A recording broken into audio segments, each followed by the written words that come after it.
Welcome everyone to a very special episode of the Live with Maverick podcast. Education is something that wasn't always very important to me. When I was in high school, I think in my graduating class, there were 2 people that had heard of actuaries. We have hundreds of kids, or over 1,000 kids, who compete in those 2 competitions every year. According to the Bureau of Labor Statistics, they mentioned that there's 3.5 million STEM jobs available in 2025, and I think roughly 2 million of them are unfilled, largely due to skill gaps. These are the jobs that provide a stable income. These are the in-demand jobs, right? It's equally important to have at least a functional understanding of math and how numbers work, because everything we do is driven by numbers. I often wonder, how is a kid going to benefit from engineering opportunities or high-level technology opportunities if they're struggling with basic algebra, right? I'm very excited to be featuring the All for Math campaign on behalf of the Actuarial Foundation. And I just want to say a few things before we speak to our guests. First thing is the importance of STEM education. It's a topic I'm very passionate about, being an actuarial profession and having a very rich history with math. I'm actually a past scholar of the Actuarial Foundation, so I have a very strong connection to the organization that does a lot of good, and we'll be learning about them throughout the course of the episode. And also there's a very strong alignment between some of the work I've been doing with my personal brand, Maverick Actuary, in terms of advancing the actuarial profession on a global scale. So very excited about this episode and would love to introduce our guests. So first we have Marion, Director of Development at the Actuarial Foundation. And we also have Steve Alpert, who's a retired actuary, the former president of the American Academy of Actuaries, and an active volunteer at the Actuarial Foundation. So I'd love to give you guys a chance to introduce yourself. So we'll start with Mike. Hi, thank you so much. As you said, my name is Michael Marion, the Director of Development here at the Foundation, and it's a real honor to be with you both today. I appreciate the invitation and really excited for the chance to talk about the exciting work that we do at the Foundation and talk about some of the ways that we're helping young people achieve their goals in math. Education is something that wasn't always very important to me. It wasn't until I was probably a junior or senior in high school where I started to realize how important this really is and how it might just affect my future a little bit. And as I got older and grew, I all of a sudden, I started to realize all the ways that my life was changed by the various opportunities that I had. So it's a real joy to be able to work at an organization that provides that kind of help for young people, to help them change their trajectories, help them achieve their goals, and help them improve themselves. Excellent. Thank you, Mike. How about you, Steve? Well, kind of a different story. I come at this from the volunteer angle. And like the 2 of you actually really feel that it is important that we can do what we can do for our community. I've always had a whole lot of volunteering. The Actuarial Foundation was not something that was really a whole lot on my radar until my presidential year at the Academy of Actuaries. When I was invited to attend on behalf of the Academy and actually speak a little bit at the very first symposium for the Modeling the Future Challenge. And I was so impressed by what those high school students were able to do and how well they were able to present themselves that I said, all right, this is something I have to get involved with. So I was helping out with the Modeling the Future Challenge.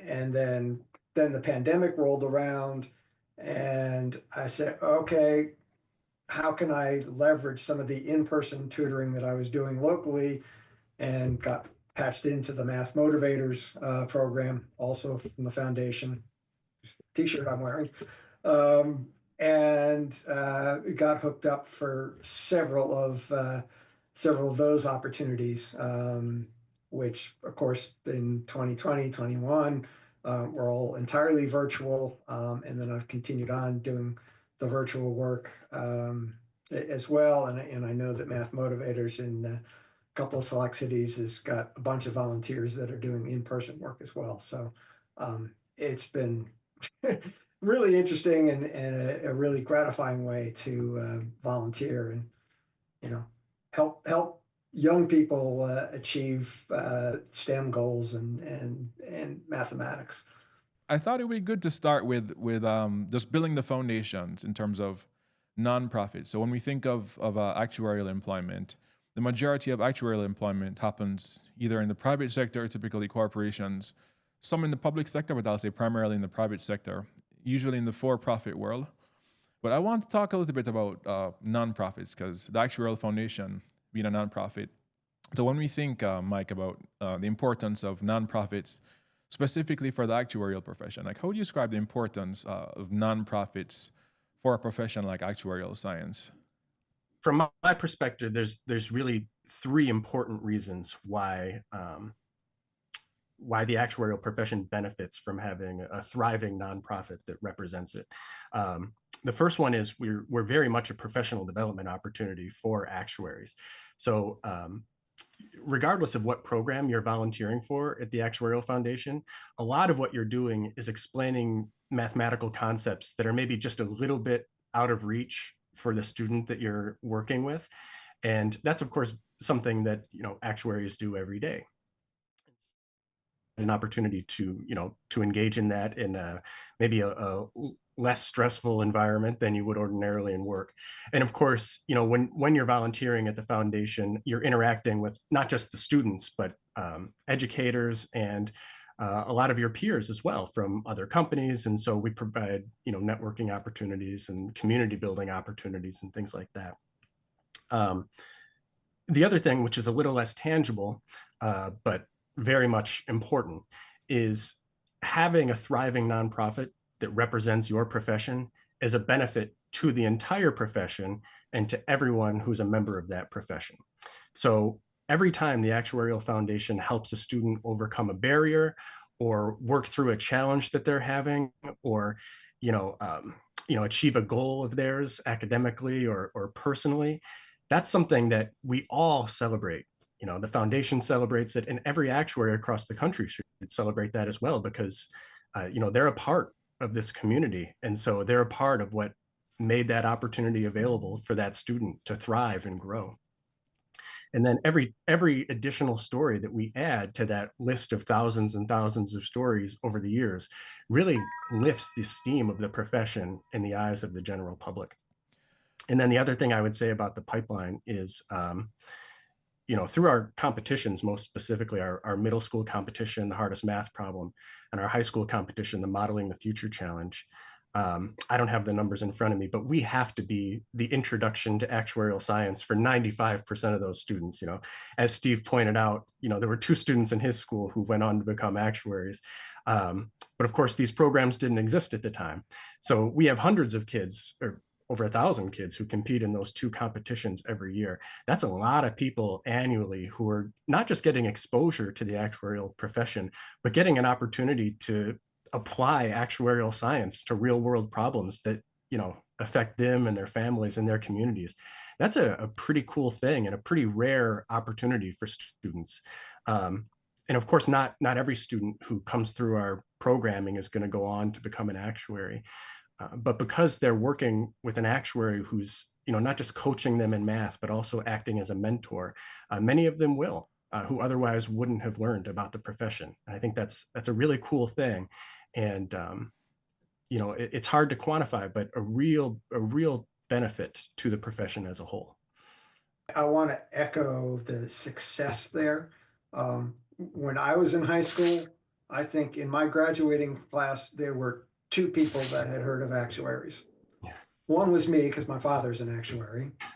The other was a classmate of mine who was very good in math and decided to go to the College of Insurance. And I compare that to all of these students in the Modeling the Future Challenge who are all talking about actuarial process, actuarial science. And so I think that's a tremendous success right there. And it really encapsulates what you're saying about reaching people. Yeah, I mentioned STEM briefly in the intro. the relevance of STEM education today. One statistic I always like to mention, actually I had to check it today because I think it's evolved a bit, is according to the Bureau of Labor Statistics, they mentioned that there's 3.5 million STEM jobs available in 2025, and I think roughly 2 million of them are unfilled, largely due to skill gaps, what they describe as skill gaps. And I know that's a very multifaceted concept that goes all the way back to, initial education. Just want to understand how you see the relevance of STEM education today. I alluded to the gaps, at least I saw on my end. What are you seeing in terms of trying to get at the relevance of it? Where are you seeing gaps? Yeah, great point. Or great question. The STEM education nonprofit sphere is pretty crowded, actually. There's a lot of nonprofit organizations dedicated to STEM education. What's lacking, though, when you take a landscape view, is nonprofits that focus on foundational math principles and focus, mostly on math. And from where I sit, I often wonder, how is a kid going to benefit from engineering opportunities or high-level technology opportunities if they're struggling with basic algebra, right? We need to help them understand foundational math principles before they can then go on to benefit from, the myriad other opportunities that are out there. So that's one thing that's unique about the foundation and really, really important. In terms of, why it's important to focus on STEM education, I mean, of course, the statistic that you just mentioned, that's where the jobs are, that's a pretty easy line to draw. The only thing I would add to that is these are the jobs that provide a stable income.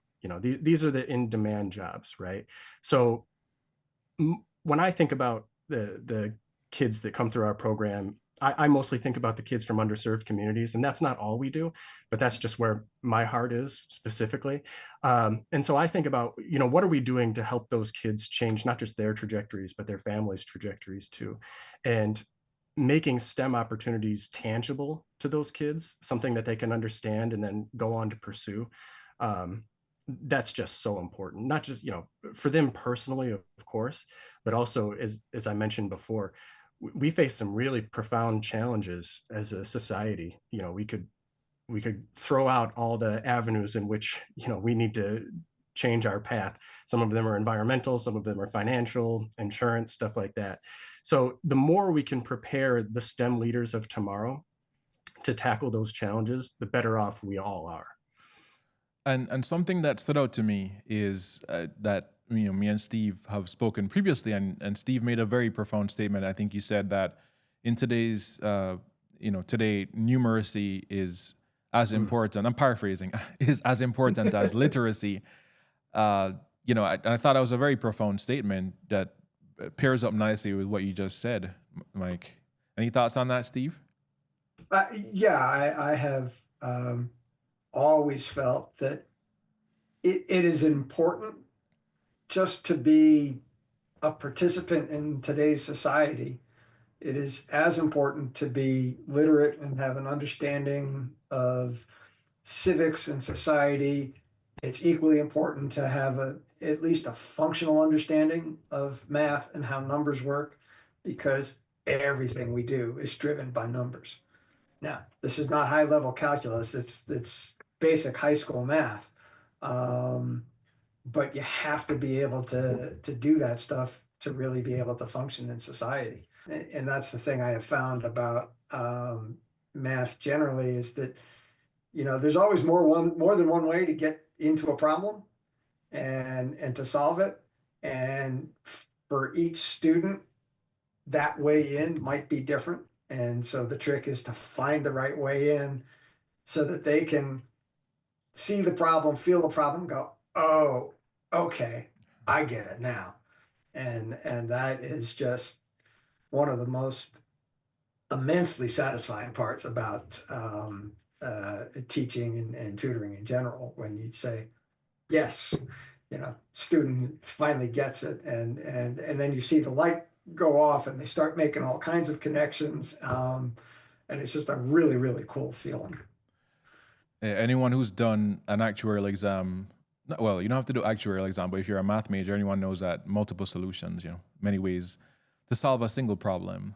So Thanks for a reminder there. And I'm looking forward to circling back with you, Steve, on some of your tutoring experience. But just to kind of close this end of the conversation, Mike, I didn't mention at the beginning that the All for Math campaign is something that we wanted to talk about today. That's something that the foundation is very heavily focused on. So what is the foundation seeking to accomplish through the All for Math campaign? And I know earlier you alluded to some programs, and what related to that, what are some of the programs that are seeing the most need today? Sure. Yeah. So annually through the Actuarial Foundation, we serve about 13,000 kids every year. And that's a number that we're super proud of. That's a lot of individuals who are benefiting from our programming. So that's a really cool thing. Having said that, right now, only around 3% of actuaries, individual actuaries, donate to the Actuarial Foundation. And about half that volunteer through our programs. So we don't view those numbers as, we don't view those numbers negatively. We view those numbers as an opportunity to reach profoundly more lives, because despite only 3% donating and 1.5% volunteering, we're already able to reach 13,000 students. Imagine how many students we're going to be able to reach if we double those numbers. And that's really what my goal through the campaign is. Over the next 3 years, I'd like to see 6% of actuaries donating to the foundation individually, and let's just say 5% of actuaries volunteering through the foundation. I know we have the capacity to do it. So through the campaign, we're looking to motivate actuaries to get involved on an individual level. We're doing that by trying to be a little more grassroots in our marketing. So bringing the messaging of who we are as a foundation and success stories of individual students who've benefited from our programming, bringing those stories to actuaries where they are, talking more and more, not just like at a high level about the numbers of students that come through our programs, but really painting a picture and sharing individual stories and showing these students off and talking about specifically what it was that their volunteer actuary helped them accomplish and how that benefited them individually. And so, yeah, that's really what we're trying to do through the campaign, through the All for Math campaign, trying to humanize the profession a little bit and, offer actuaries more reasons to get involved on an individual level. Thanks for that. And regarding the programs, the specific, because I know you mentioned there are several programs the foundation participates in. So are there any programs in particular you're focused on that might have the most need from a volunteer donor perspective? For sure, yeah. Here at the foundation, we have 4 core programs. We have our hardest math problem. That's an annual competition for middle school students. We have the Modeling the Future Challenge, our competition for high school students, mostly juniors and seniors.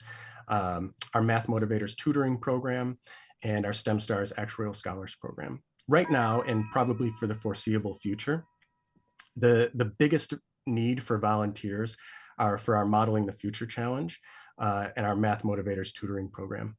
So through Modeling the Future, which you might talk about a little bit more with Steve, so I won't go into too many details, but we have as many as 300 teams every year who compete in the competition, and each of those teams is working with a volunteer who is an actuary, who is mentoring them and kind of coaching them in the competition. Also, every round of the competition is adjudicated by actuaries. And so if we have that many teams competing, you can imagine how many volunteers we need to judge the competition and to work directly with these students, right?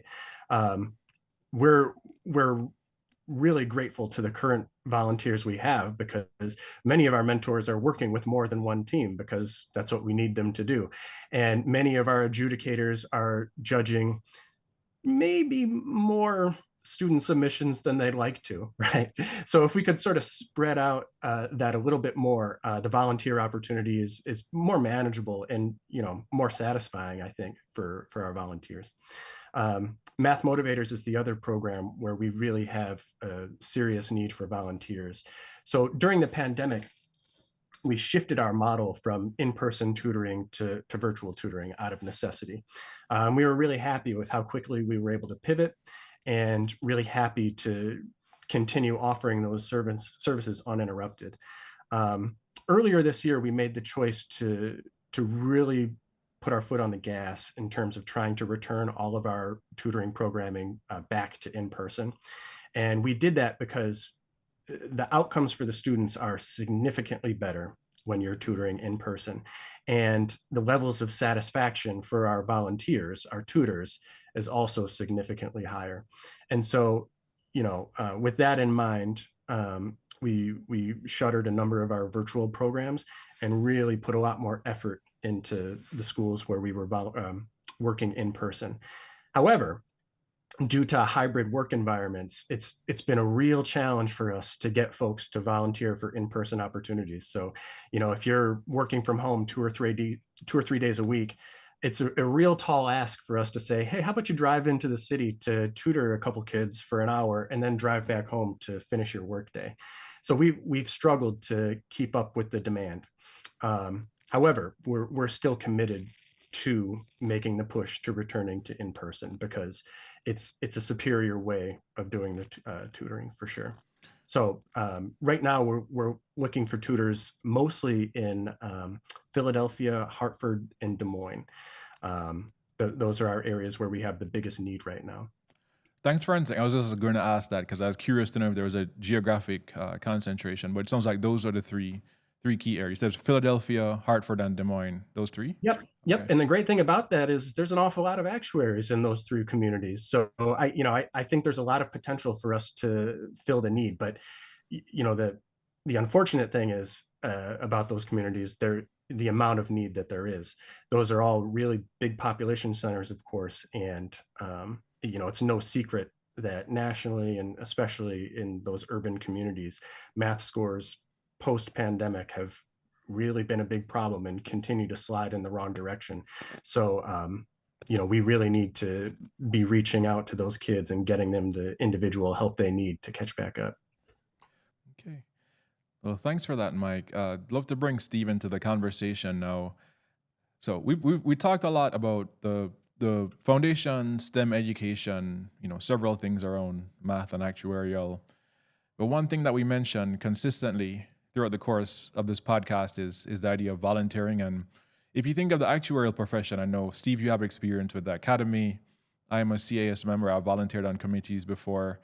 The profession largely is run on volunteers, whether it's writing exams, grading exams. So volunteering in some ways is like a part of the lifeblood of the profession. But, when you're asking folks to volunteer, one natural question they may ask is why. And, so I'd just love to get your thoughts, Steve. You're an active volunteer. You've been doing it for a long time. You have plenty of experience. So how do you think of the value of volunteering from your perspective? A couple of things. Part of it is upbringing.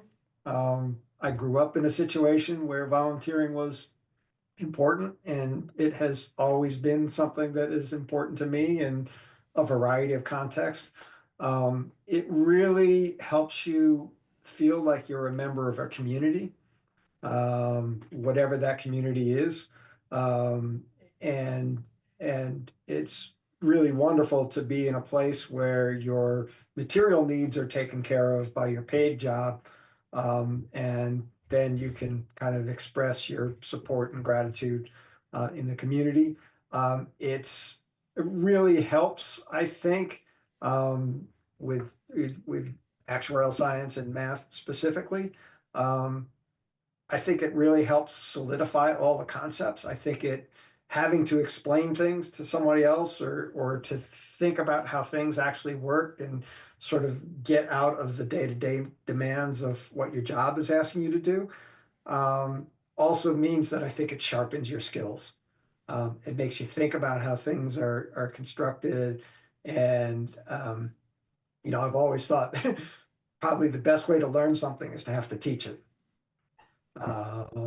And so there's just a whole lot of personal satisfaction. It broadens your horizons. It means that you're seeing a much broader perspective of things. It sharpens your skills, like I said. I feel good doing it. I really do enjoy it. And, I would encourage everybody who's listening to find the niche that works for you. But it is always, I think it's a great thing to do, personally and professionally. And I'll add to that. I thought about this beforehand, in preparation for the interview. I've had the opportunity to volunteer in a variety of environments. The first time I can think of formally is when I was working my first company, more internally. I wouldn't say like in the necessarily broader community, but even internally, I was in the leadership program at my first company, and I volunteered to do training for the interns.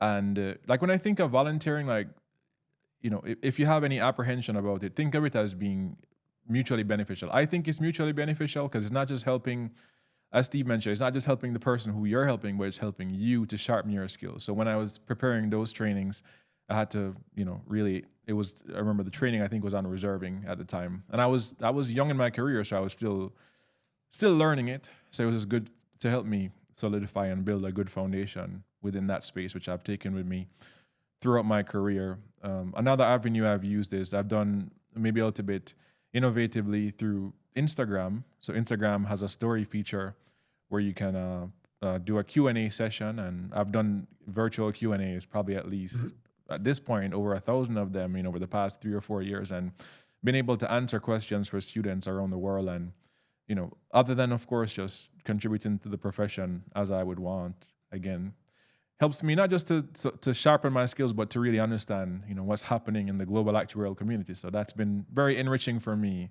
as well. And also had the opportunity in the past to do tutoring, like Steve mentioned, which is very fulfilling. So, great opportunities to volunteer on both ends. I think it can be mutually beneficial, which is something I just want to reiterate. Now, tying it back to the foundation itself, let's talk about, you're an active volunteer and you've volunteered for a few programs.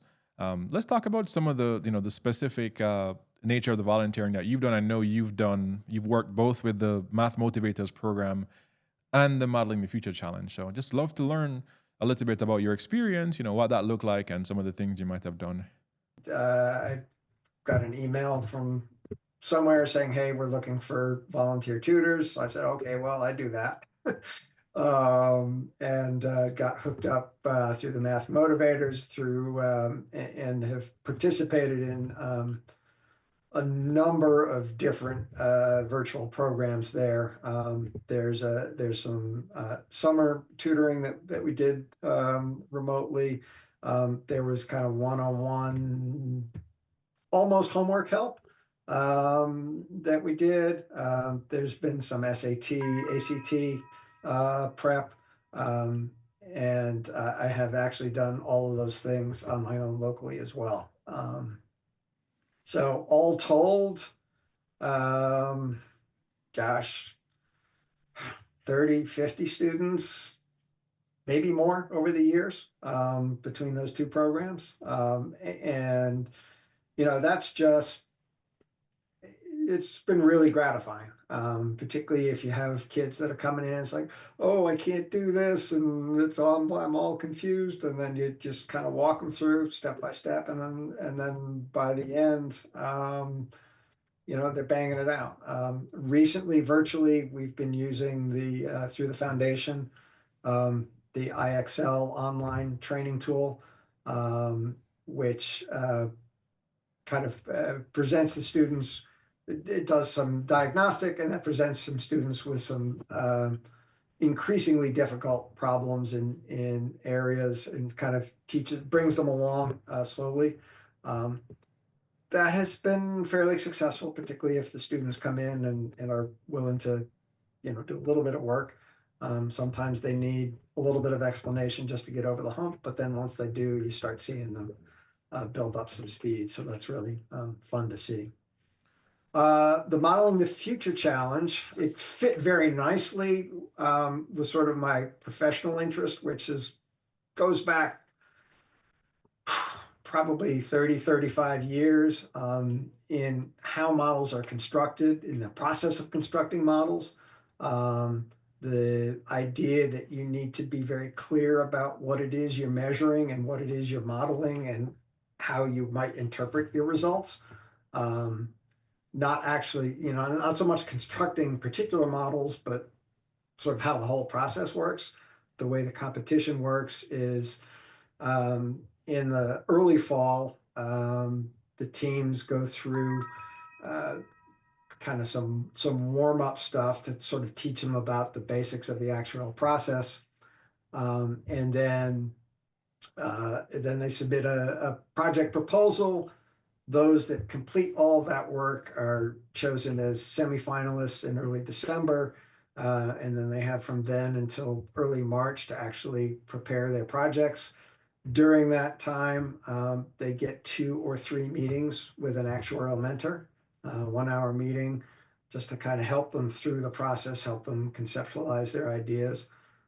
So I've had for the past several years between 6 and 8 teams that I'm mentoring. So we get on a Zoom call. We have a talk about what they're doing.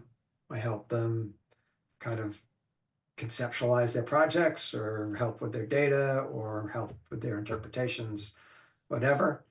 And then they submit these project reports. It's a 25-page report. It's broken down into some very specific sections, all in line with the actuarial process guide, which I'll talk about in a second. And then for the last 5 or 6 years, I've been a judge also for these project submissions. And that is it's well organized. There's a big scoring rubric that's also made very clear to the students. And it's reading through all the reports and saying, okay, how'd you do? And then the last 3-4 years, I've also been a finalist judge for the symposium, which means more reports to read because the students that are selected as finalists get an opportunity to redo their reports and resubmit them. They also have to submit a video. And then we spend 3 days with 20-minute interviews with each of the 15 teams and then meet to figure out who the winners are. All of that has been enormously satisfying and enormously amazing to see what it is these kids are capable of. And it kind of all goes back to the actuarial process guide, which is sort of high school students' real first introduction to the idea of what it means to be an actuary, what it means to create a model, what it means to make business recommendations based on your model. And when I first started doing this, there was an actuarial process guide that was there. Last year, when we got through the judging cycle, a bunch of us thought that we're maybe not giving kids quite the right direction. So I volunteered because I'm retired and I have the time to make some improvement suggestions to the actuarial process guide. Yeah, I saw the video earlier, and I think the most important thing with the video is that you create that pathway to decision making, because ultimately the actuarial career is a business profession. It's not, I mean, math is a foundation, but ultimately it's a business profession, and it's tied to decision making, business decision making. Decision making under conditions of uncertainty. Thanks for the caveat. Yes. Which is really important because most of life is uncertain. And that's the beauty of the actuarial process, is it gives you a really sound method for conceptualizing exactly what that decision is, what those uncertainties are, and how you can make your best informed decision about whatever it is you have to decide. Excellent. So in closing, I just want to summarize some of the things that I took away from the conversation. So the first is that STEM education, the STEM field, is as relevant as it's ever been. There's huge opportunities in the market. In today's world, numeracy is as relevant as literacy. So numeracy is the new literacy, if I had to coin that expression. The Actuarial Foundation, as a nonprofit, is helping to elevate the esteem of the profession on a global scale, and that does present volunteer opportunities through programs such as Math Motivators to help young children with math and SAT prep, etc., and the Modeling the Future Challenge to give them practical applications of actuarial science and perhaps their intro to the career itself. So I just, maybe in closing, Mike, I just want to ask, for folks who are interested in volunteering or donating, how can they get involved? Is there a website, or how can they get involved to donate or to volunteer? Yeah, I think we make it as easy as possible to volunteer and donate through the Actuarial Foundation, because we are entirely driven by the generosity of our volunteers and donors, right? As I mentioned, we serve 13,000 kids every year, and we do that with a staff of around a dozen people. So it's pretty clear that we're a volunteer-driven organization. So you can visit our website, actuarialfoundation.org. You can find us on all the socials if that's how you prefer to do things. But the website can be a one-stop shop. We have information about all of our programs. We have success stories from students who've come through our programs, and right there, of course, we offer you the opportunity to make a donation or to sign up and volunteer, which I hope you were all encouraged to do who are viewing this today. If you need any extra motivation, just look at how Steve's face lit up as he discussed what it was like to volunteer and help students through our program. So it's a really, really cool thing to do. I think your dog agrees. I'm not sure whose dog that is, but we'll take that as a sign of affirmation. But there's a Canada goose outside that she's got a real problem with. One more thing I'll add is I'm going to leave a link in the comments for the YouTube video, which will take you to a landing page where folks can volunteer. So just wanted to add that there. I want to thank you for your time, Mike and Steve. This was a great conversation, and looking forward to continue to promote the All for Math campaign, and hope you both have a wonderful rest of the day, and let's keep in touch. That's great. Thanks for having us. Thank you.